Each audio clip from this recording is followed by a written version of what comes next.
Welcome to Simplifying the Complicated.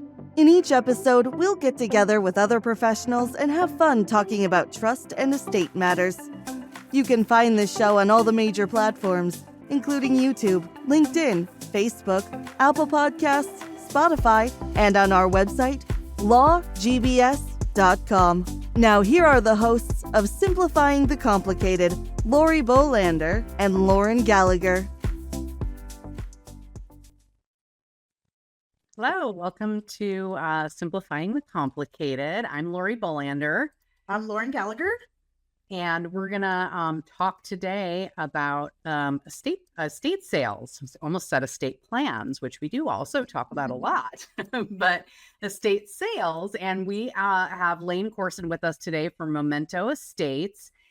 She is an estate sale professional and has been working in this arena for quite a while. Welcome, Lane. Thanks for being here today. Hi, guys. Thanks so much for having me. I'm really excited. I love your podcast. Oh, well, thank you. And we love, estate sales and people that help with those, because that can be one of the more complicated things we deal with when we're helping a trustee is, what do we do with all this stuff? I'd imagine. Yep. Yeah. So it's great that because we were recently introduced to you by somebody that we've worked with before. And so I was very excited to meet you and Ryan and know that you do this and know that you're a trusted source for this. And so we'll be, of course, sending you probably a lot of people to help deal with this issue. Awesome. Love it. Yeah. And so estate sales, I feel like, people think of them as one thing, and maybe they're not exactly what people think they are for one. And, maybe everybody thinks they should have a estate sale, and that might not be true. And so we're going to get into all of that. But just to start with, why would, our clients want to hire you, as opposed to just having somebody come haul everything away? Sure. Yeah, great question. The simple answer is I'm going to make your job a whole lot easier. Yes, if you can call a junk haul or donation center, but we're going to do that anyway, and we're going to orchestrate everything. So I work really closely. I actually do mostly trust sales. Most of the agents that I work with are doing trust sales.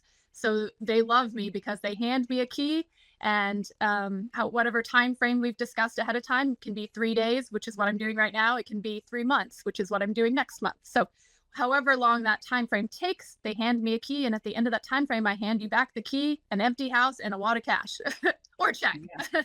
Right. So it's going to make your job. And I know with some of my clients are like, oh, they want to charge me like $5,000 to like haul away all the junk. I mean, that's the other problem, right? Right. And so my company in particular, we don't charge any fees. It doesn't ever come out of your pocket. Nothing is ever going to come out of the client's pocket. Or in this case, if you're hiring us, the estate's pocket, we cover everything. We cover the junk haul. We cover all of our staff. And, if there's not a whole lot of value there, it may kind of be a wash, but by and large, most of the time, there's going to be a large chunk of money that we give to you as the estate sale agent. As the real estate agent, that you can use for repairs, for advertising to sell the home, however you'd like to do that. And because we work so directly, a lot of estate sale companies going to work directly with the family. I personally work directly with real estate agents most of the time. So we're going to be able to, we have the understanding that the stuff in the house is a drop in the bucket compared to selling the home. And so along with you, our goal is to sell the home. And my business partner, Ryan, was a contractor before I roped him into this. So our company in particular is great because we walk through with the agent. Well, what do you want this house to look like? Do you want us to take down all of the window fixtures? Do you want us to change out the lighting fixtures or the window coverings or whatever? We can do all of that because we have this background in construction. It's going to save you a little bit of money as far as handyman, stuff like that. And then we hand you back the keys. I always say I leave a roll of toilet paper in the bathroom, and that's it.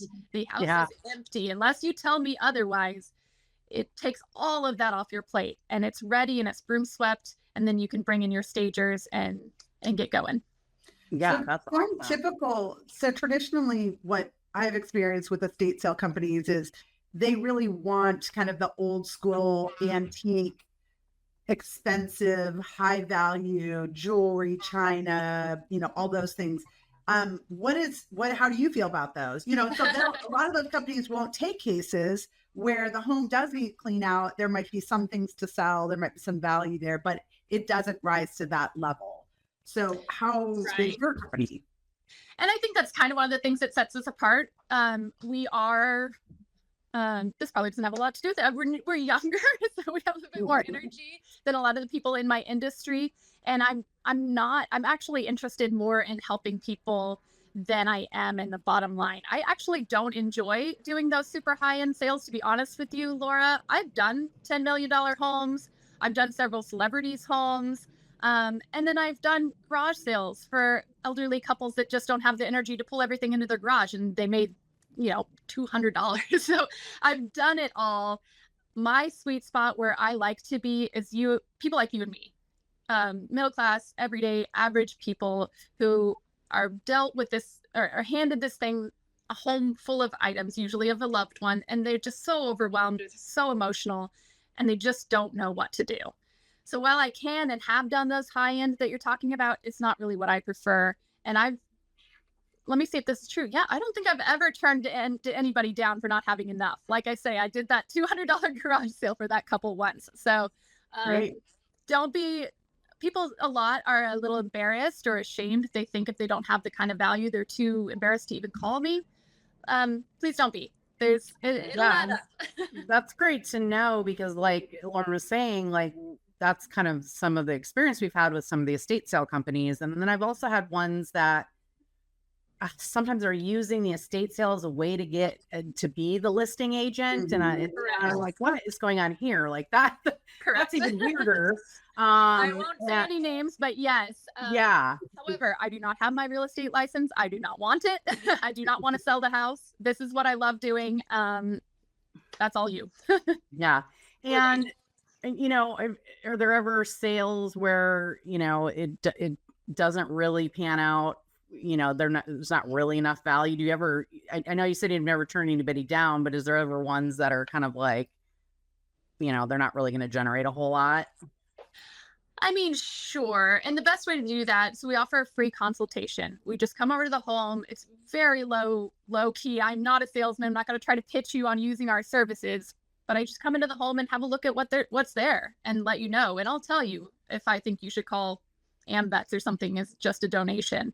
Or I'll tell you, hey, you've got some really high end stuff. I think you should call an auction house or this kind of higher end company that's going to be able to be a better fit for you. So the best answer to that is let me look.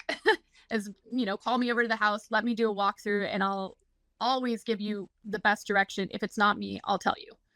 Yeah.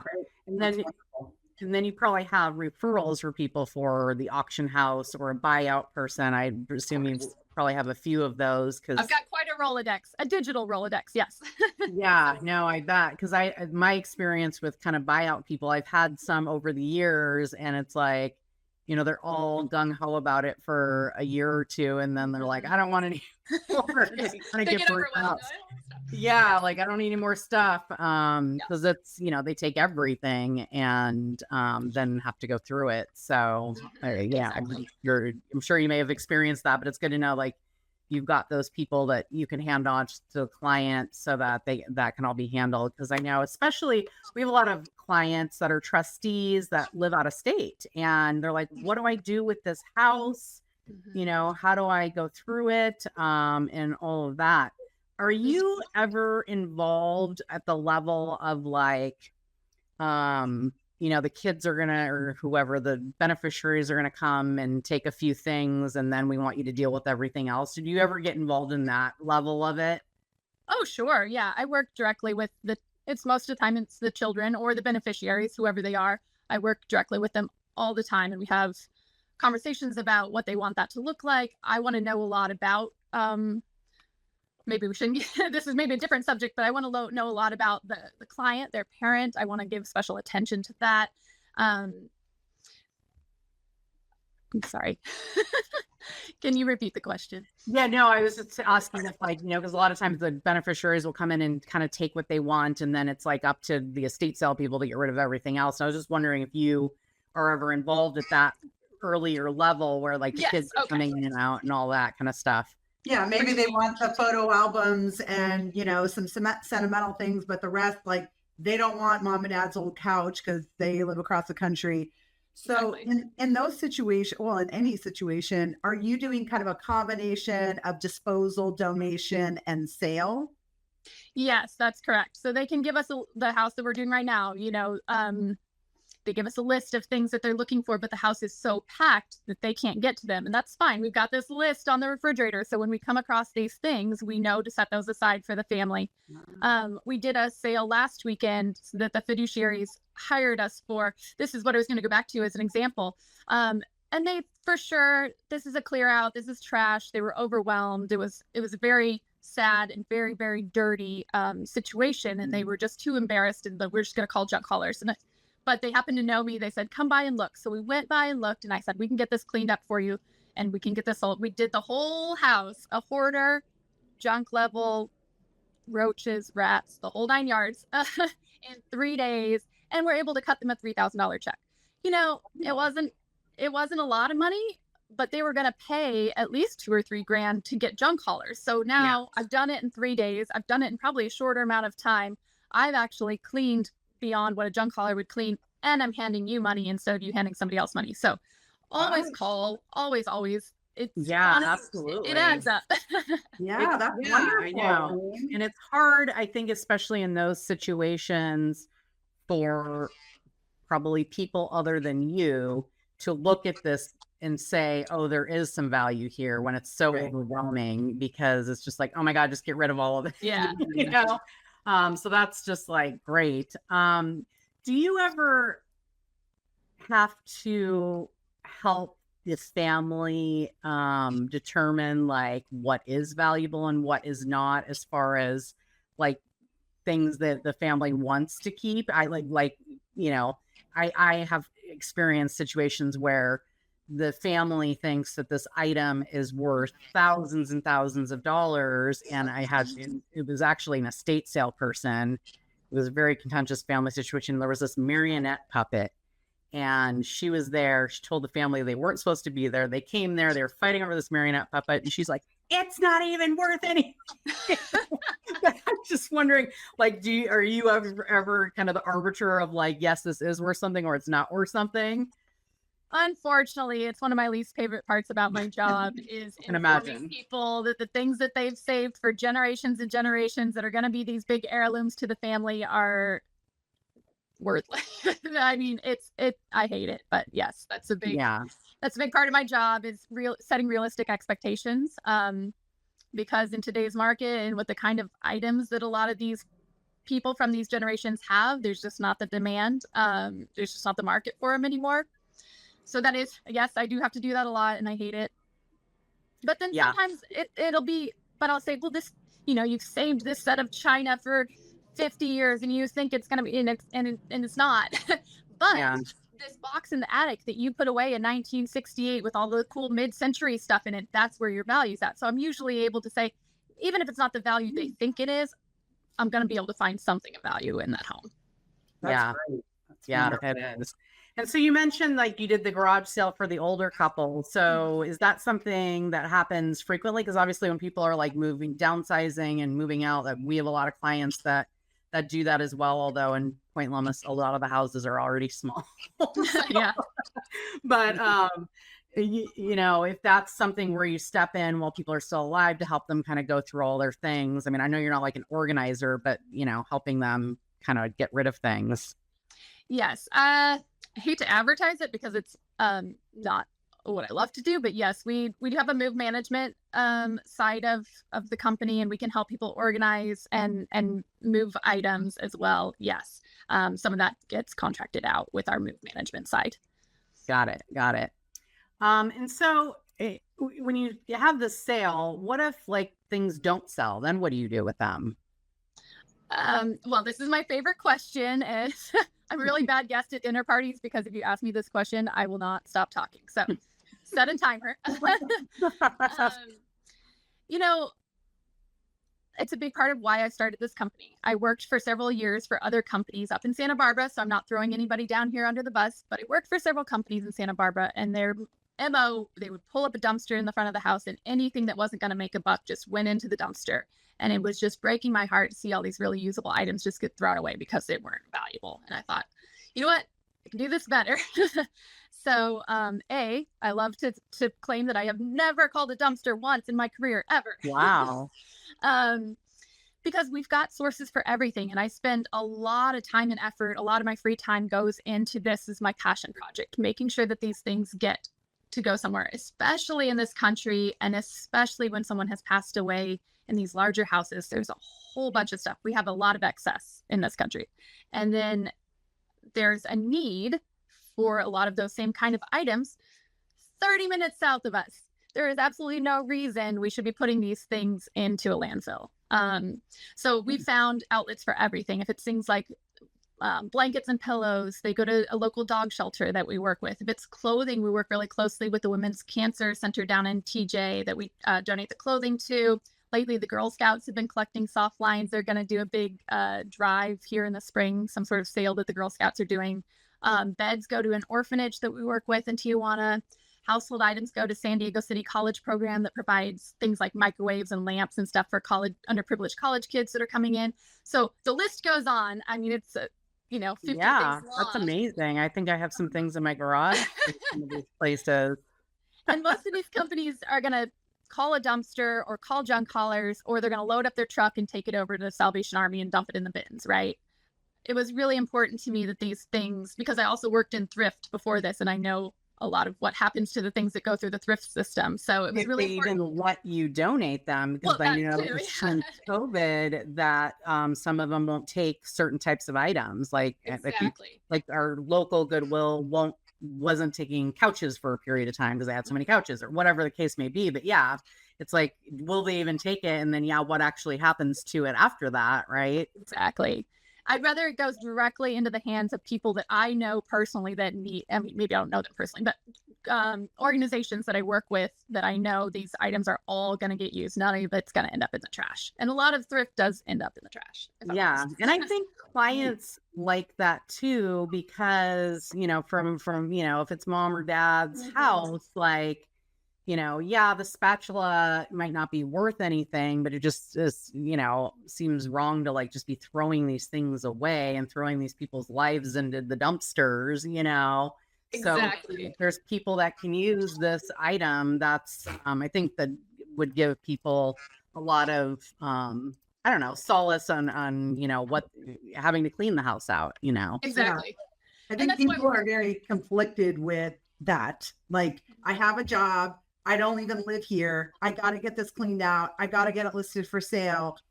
But oh my gosh, I'm basically throwing my family's life away. So this is wonderful. This is kind of beautiful actually to hear that you put thought and care into all of that, because it is doing the job that they need, but also honoring the person whose home it is. And the planet, because we don't need to be putting all these things into a landfill. Exactly. When there is a need for them. Exactly. And thank you for pointing that out, Lauren. I was going to mention that too. We kind of touched on it earlier. We really interact with our clients and the family. If the family's willing and wants this, I'll ask for an obituary. I'll ask for some information about that person. I'll kind of learn about the client that I'm working with so that I understand that these things were probably important to her. I can tell that she traveled here and collected these things from this country, and this is important to her. We do a little ceremony before we start working. Hey, Doris, we know that's a fake name. I'm not naming any clients. Yeah, no, I love that. It's probably a correct genre of names. Yeah, I do, but that's not a real client. Hey, Doris, we're here. We know you collected these things throughout your life. They mean a lot to you. Obviously, someone's cared for these things and moved them across the country in some cases, moved them across the world in some cases. We work with a lot of servicemen. There's medals. I mean, these things are important. And so to me, it's not just stuff. We want to really respect the family, want to honor the memory of that person. And so that's a big part of our specific business model as well. Yeah. And I think that's amazing, because that's really what the family wants, right? They want And they want to feel like also the person they're working with, you, feels that way. And I think there's some estate sale companies that do not make them feel that way. All business and the bottom line. And I even had one where the estate sale company was like super pumped up about getting the job, but it wasn't to sell their stuff. They brought in other people's stuff into the Point Loma house. They wanted the address, and like I guess the family came the day of and was like, "This is not my mom's stuff." Like, and like, how weird is that? And like, how kind of underhanded is that? Like, this is great. We just have a great like coach and marketing opportunity to sell other people's stuff. Right. Yep. We can't get into horror stories about other companies. Yeah, I have plenty of them myself. Speaking of which, you guys are licensed and insured, and just tell us, like, what's the benefit of that to the clients as well? Okay. Well, I mean, besides not getting sued,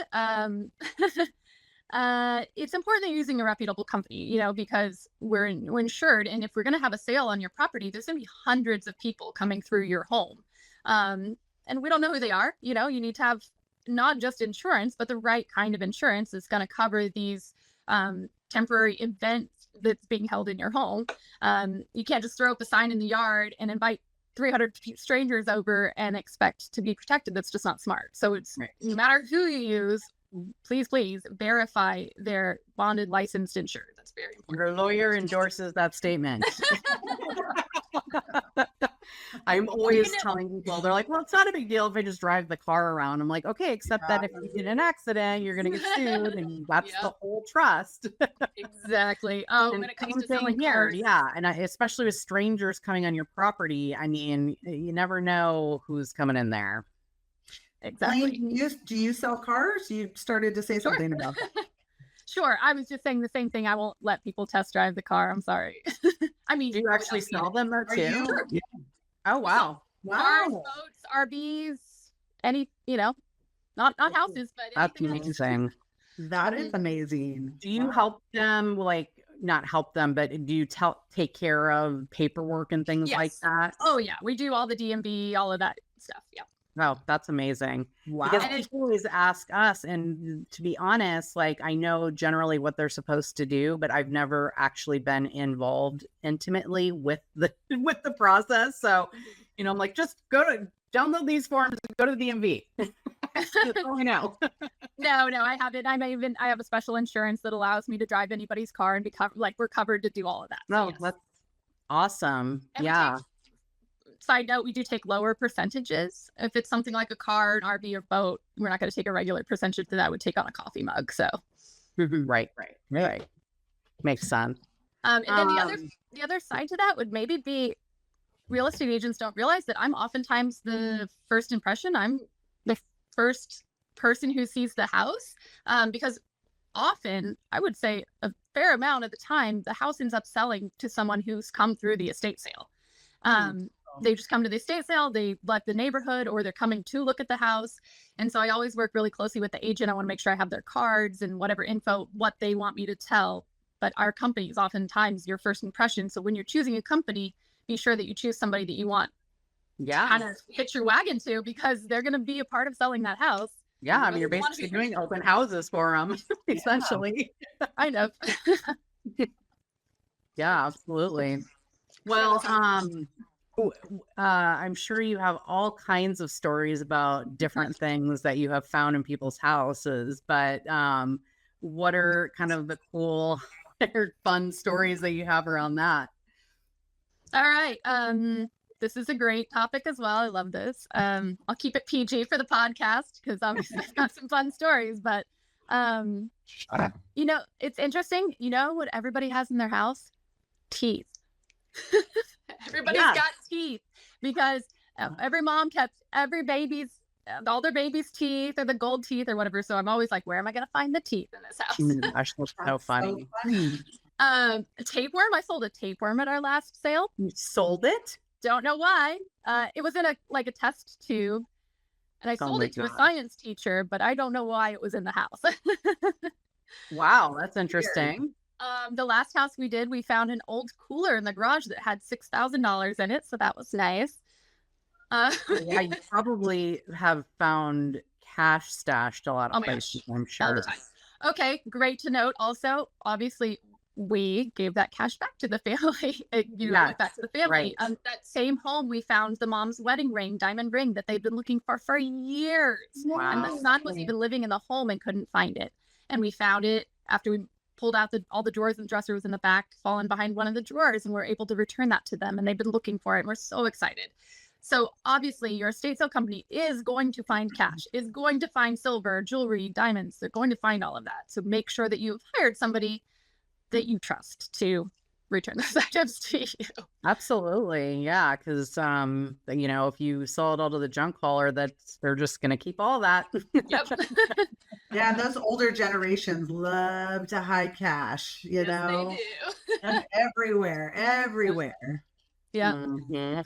And then other fun stories. I love when stuff gets connected back to where it's meant to be. So a couple months ago, we had a gentleman, he had to be at least mid-90s, come through one of our sales, found his yearbook from out of state. It was like Wisconsin or something from Wow. the 50s, and showed us his picture from the 50s. And we're like, this is me. What That a is weird so coincidence. crazy. I know. So we gave it to him, obviously.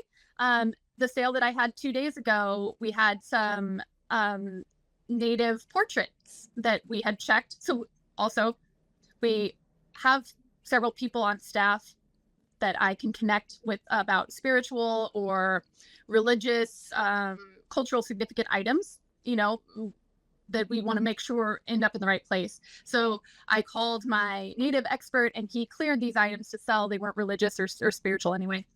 But this woman came to the sale who was native from that tribe and recognized the portraits and was able to bring them back into her tribe. So That was so cool. that was really cool. Yeah. I just love finding where the stuff is supposed to end up. Yeah, no, absolutely. Not in a landfill is on top of it. Right. That's the main point. Yes. Yeah. Oh my gosh, that's so cool. Yeah, I mean, the things people have, I can see the teeth, because I definitely have in my tooth fairy, moments, like I'm like, I better just like get this into my room and shove it somewhere. And I'm sure there's teeth around my house. I know I have them. I have 3 kids. There's a lot of Yeah. people around my house. That is a weird thing to come across, though, right? You're just like, oh, geez, that's a tooth. Yeah. Yeah, because usually it's in your hand by that point. You're trying to figure out what it is. Yeah, exactly. I'm sure. We have a woman who connects on ancestry.com and tries to find distant family. This is, again, with the family's permission, if they want to do this. And there's like old photographs or old family, religious or military paraphernalia that they think the family might want. And she will use ancestry.com to track them down and get those items back to the right family. Yeah, So that's interesting, because I see in these generations, there's these old photos, like, and I see people like, have gone to the swap meet, and you see people just selling these photos, and it's like, because I think at some point in the family, people are like, well, we don't even know who those people are anymore. Yeah. But somebody probably would want those things, right? But this day and age, especially with like millennials, I've heard like, oh, they're just minimalists, they don't want anything,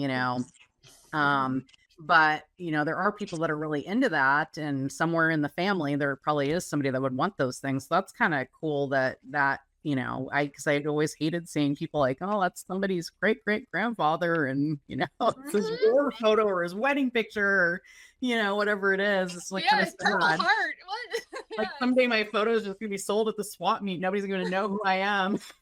Exactly. Yeah. Yeah. Oh my gosh. So we try to find the homes that these things were meant to be in. That's what I'm trying to say. Yeah, that's awesome. Well, it sounds like, you and Ryan and your company, really, kind of lovingly and respectfully are able to provide this service, and to the family and to the community, to, keep things out of landfills and make sure things go where people need them, and find their way back to people, which is really cool. I like it. Thanks, Lori. It's a wonderful niche. I'm so happy to be connected with you, Lane. And I can think of many people that could use your services. So it's wonderful. Yeah. Thank you. Yeah. Laura. Yeah. Thanks for Yeah, joining us today. it's a difficult. I think you have to have a special type of personality too, because I'm the type of person that would see something like a house like this and just be totally overwhelmed. Even a normal house, forget a hoarder house or anything like that. Like, just like, you know, you look and you're like, oh my gosh, there's just so much. And so, sounds like that's one of your, you know, fortes, and you've gone into the right field. Cheers for that. Yes. Well, I experienced the loss of a home in the hurricane, and I did my own family's home of 42 years. I cleared out my own family's home. So I've had some personal experience of what this feels like. And I've just always said, you know what, how do you eat an elephant? Yeah. One bite at a time. Exactly. Well, that's awesome. Well, thank you for joining us today. And you can find Lane, or for people watching, you can find her at MomentoEstates.com. And we'll be definitely sending some people your way. And I'm sure they'll, it sounds like they're going to have a great experience. Thank you so much, Lori and Lauren. Thank you so much for having me. Yeah. So thanks for being here today. And you can find us at lawgbs.com. And hopefully we've helped simplify the complicated around estate sales and issues with your loved ones' items. Thank you, Lane. You've been tuning into Simplifying the Complicated with your hosts, Lori Bolander and Lauren Gallagher. You can find this show on all the major platforms, including YouTube, LinkedIn, Facebook, Apple Podcasts, Spotify, and on our website, lawgbs.com. Thank you for your positive feedback, comments, questions, and for sharing this show with others.